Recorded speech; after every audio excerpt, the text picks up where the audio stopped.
Well, good morning, folks. Good morning. Another beautiful day that the Lord has made. I will rejoice and be glad in it. I am Leonard Robinson, your host for the day, and we are making a short animated film.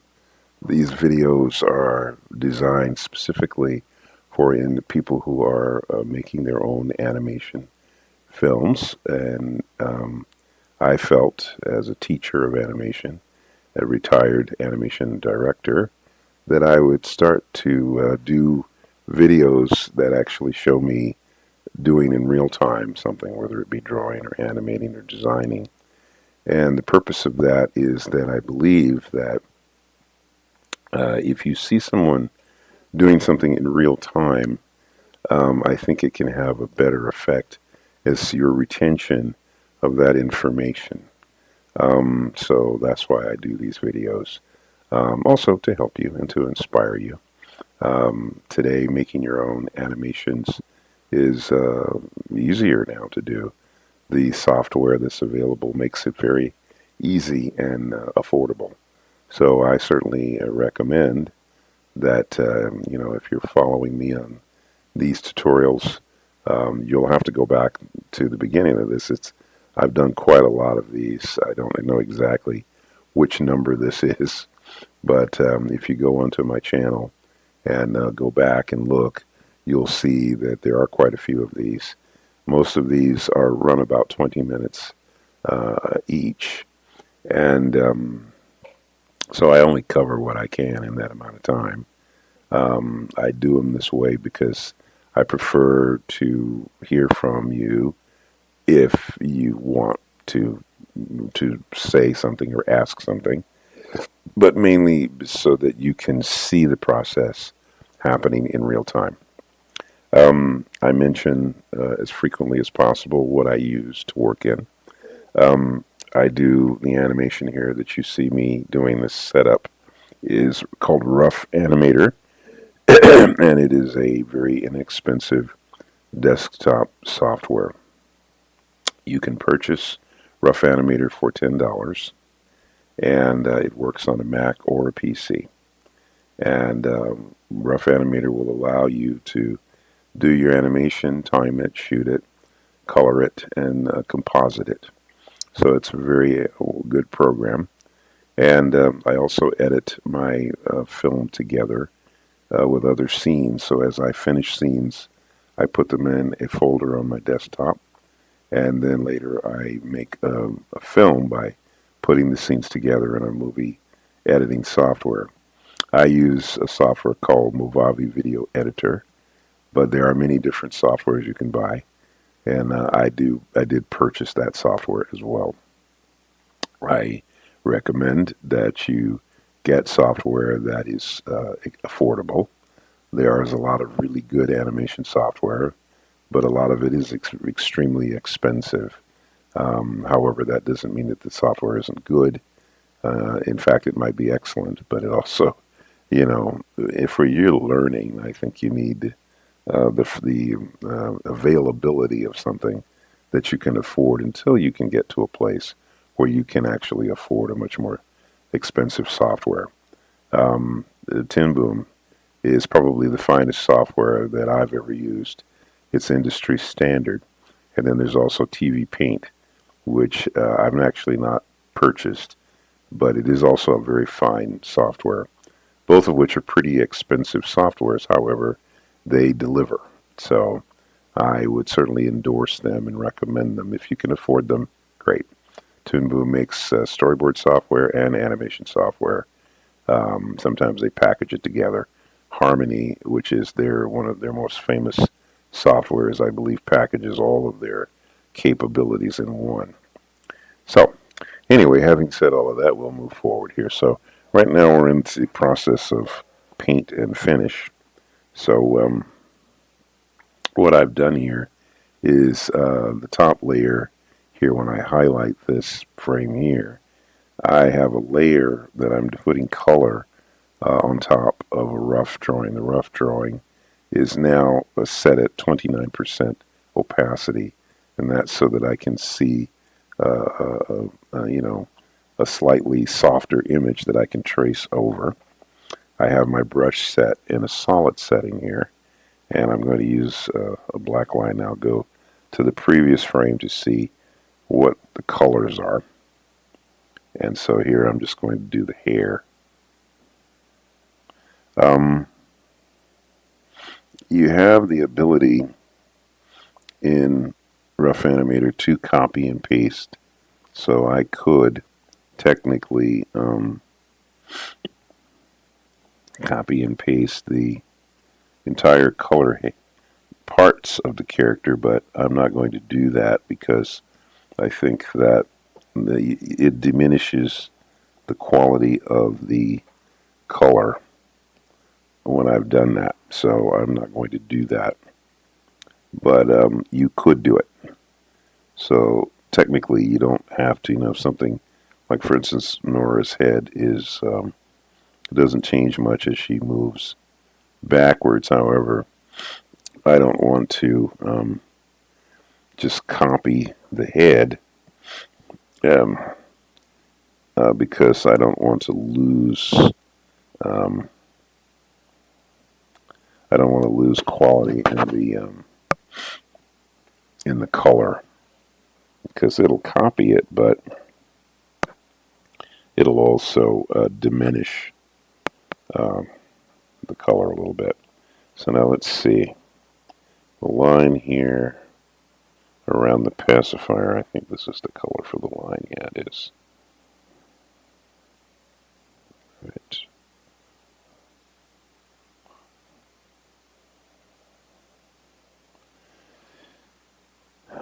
Oh, I see that's completely rounded. Okay. All right. Okay, so her hands are color there.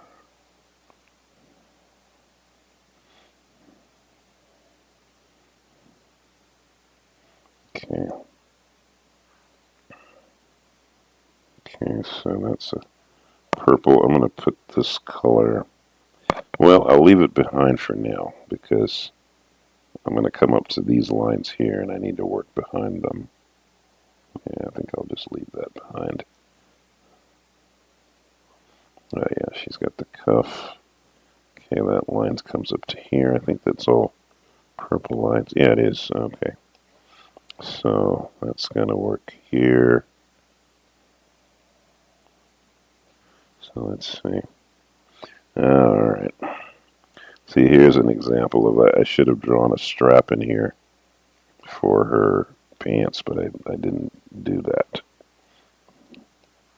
So now I'm kind of having to put it in there, and hopefully I'm putting it in the right place. Let's see. Yeah, see, sometimes you end up having to correct yourself because you maybe needed to have a line somewhere, but you didn't.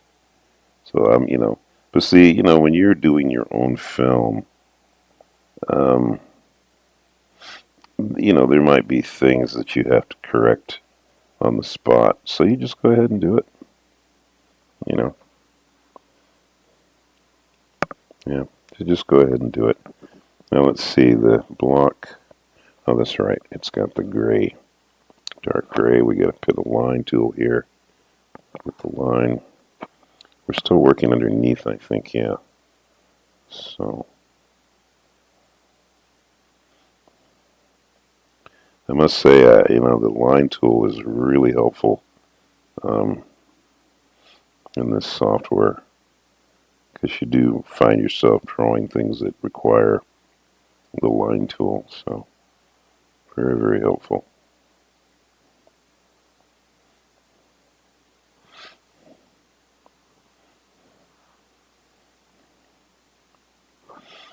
Okay.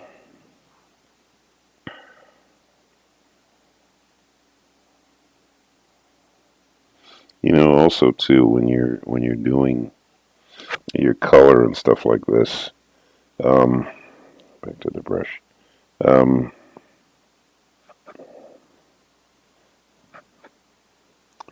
you know, there's going to be times when you're going to have stuff that's not going to be perfect, and you just kind of have to let go of trying to make everything perfect.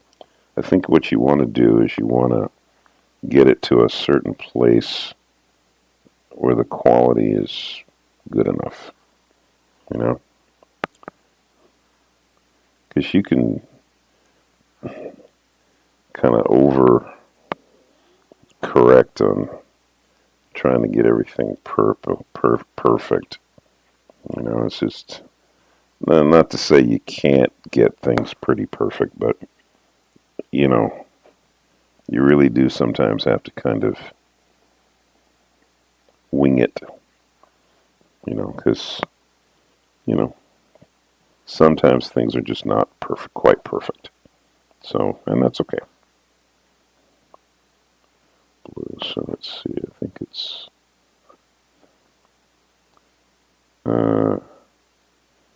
Let's see, is it this blue? Yeah, I think so. Yeah, okay. So red. Yeah. Okay, good. It's good to hit save from time to time just to make sure you don't lose things. The primary thing with Rough Animator is if you're copying and pasting a lot in Rough Animator, I've had the experience of sometimes Rough Animator there'll be a glitch and it'll freeze and you can't save.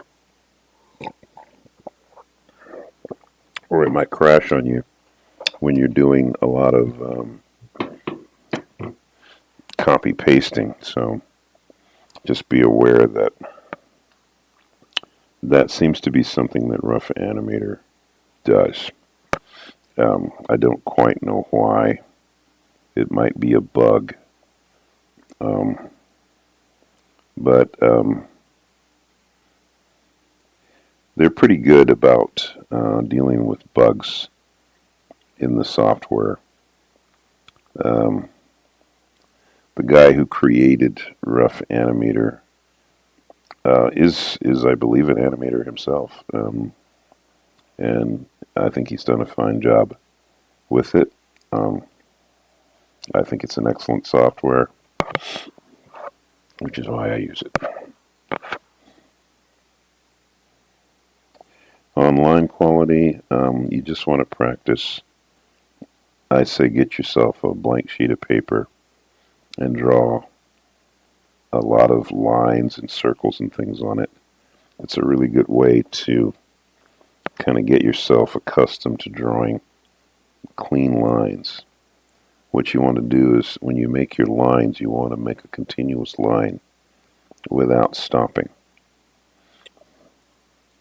Um, that's one of the ways that you develop your line quality.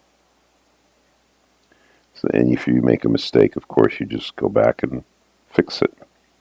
You don't worry about it if it's not perfect. You know, you just do your best. Let's see.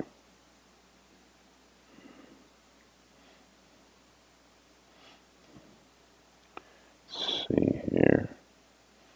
So I'm gonna do. What am I doing? I'm gonna do the. Let's see. I think it's this here. I believe is the pacifier. I think.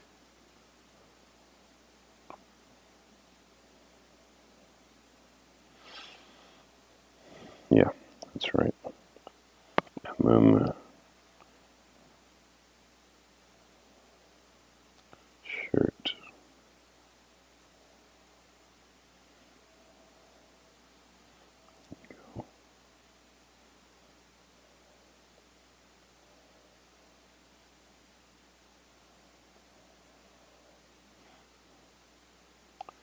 Um,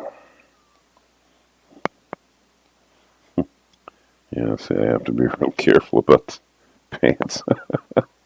Yeah, see, I can already see that I got an inconsistency there, so that's kind of working up. Tricky, tricky, tricky. So Yeah.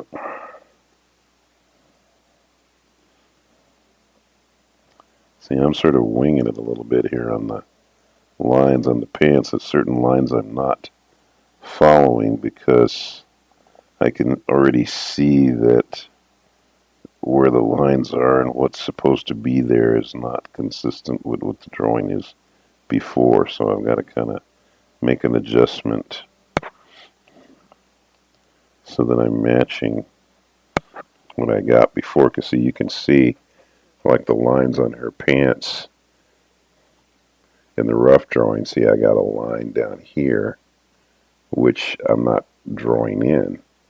But see, that line is not, I didn't have it in the earlier part of it.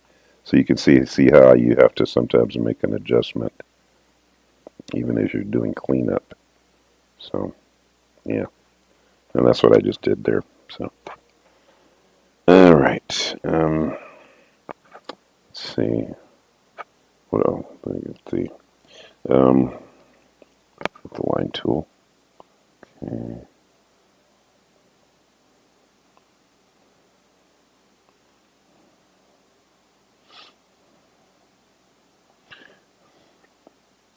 There's kind of a rule to things that you see in animation.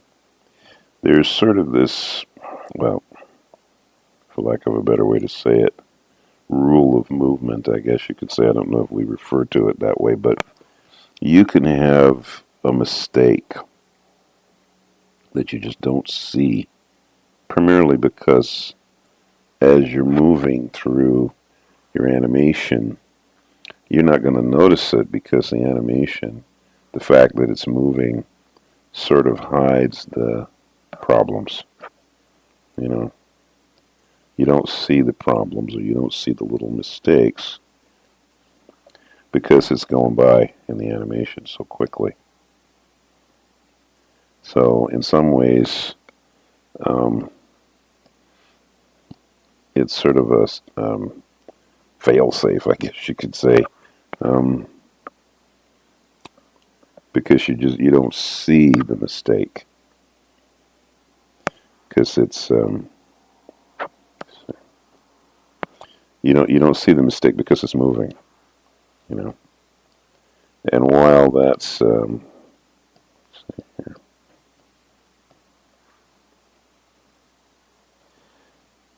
you can call that a fail-safe, but in reality, um, some of us as artists, would look at it as a cop-out, like, well, you know, why do I want to use that as an excuse to not do something correctly? Well, you don't. But I think at the same time, it is nice to know that even so, it's nice to know that if something is moving, you're not going to notice the error quite as much as you would if you're just looking at the still drawing itself. So the still drawing itself is, you could pick out an error, but when something's moving, you don't, it's the image is only on the screen for 1/24th or 1/12th of a second, depending on whether it's shot on ones or twos. So, you don't see it. I mean, maybe, as an animator, you could see a 1/24th or 1/12th of a second because we're attuned to see it. But just because you can see it doesn't necessarily mean that you need to worry about every single frame. When I was working at Disney back in the day, and we were doing feature film animation when I first started to work there back in the late 70s, I remember that we used to go to the screening rooms, and Eric Larson, who was the guy who taught us, basically took us through the training program at Disney feature animation, and he would have scheduled screenings of the old Disney feature films. It was really, really something. It was just a wonderful experience to see these old films on a screen. And I just remember that we get in there, and people would would make comments about errors that they could see in the films. Some of these great films. And I always kind of had a bit of a problem with that because I always thought, well, okay, yeah, okay, that's a mistake. But I thought to myself, it's like, why are we just looking at mistakes? But I think on the other side of that, I'd have to say that, well, I guess I could see why from the standpoint of perfection. We're artists, we're trying to do, the best job we can on what we're doing. So if we see mistakes, even in something that we consider to be pretty good, maybe even perfect, or we'd see that. I guess in a sense, the idea is that okay, we're being conscientious enough to even find mistakes with the great animators that we respect and love. But I don't know. For me, I guess I sort of would look past the mistakes because, in my mind, we all going to make mistakes. I don't tend to look at the mistakes. I really look at the love put into these films. The great Disney feature films of yesteryear were, in my mind, just masterpieces. And even to this day, when I look at them, I just can't help but to think, like, man, as good as we are now with the kind of technology and everything, I still feel like that there's the films that we make are nothing in comparison to some of the great old films. And that's just my take.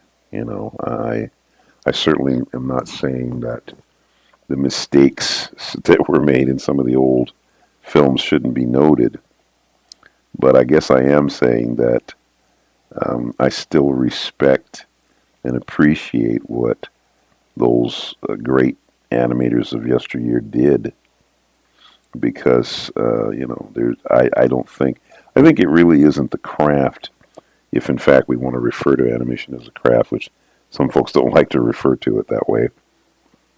um, I would say that just the love that you see on the screen and the fact that they were able to do what they did, to me is just remarkable in and of itself.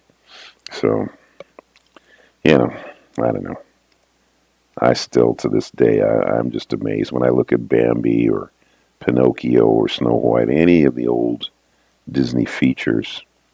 I am humbled because the quality that these people put into these films is just astonishing and noteworthy.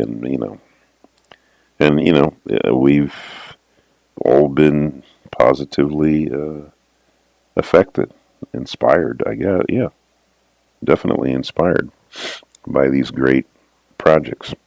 So, hey, and to this day, there's just certain films that I look at that I still marvel at to this day. Just the other day, I was looking at it was Pinocchio, I think it was.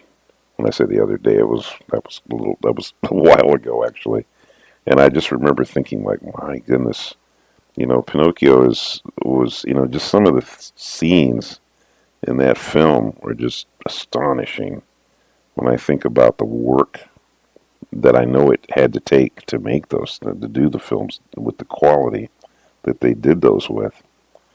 It just blows my mind. Bambi, a lot of these films are it's just astonishing when you look at the work that these people had to do. you know? And this is before computers. I mean, this is all done by hand, and these people are doing it the hard way. We think stuff is hard. I mean, they were way out ahead of us in terms of quality and how difficult something would be. Um, just in a different league. So, well, okay. Anyway, I guess I've preached enough, huh? Okay. Let's see here what we got so far. We're just part way in our color. But it's coming along. All right, good people. Well, we'll stop here. All right. Well, I'll see you guys tomorrow. Don't forget to thank God for your talents and gifts. Remember once again that none of us would have what we have without the Lord and His goodness. And though you may not believe, well, let me just tell you, Jesus is Lord.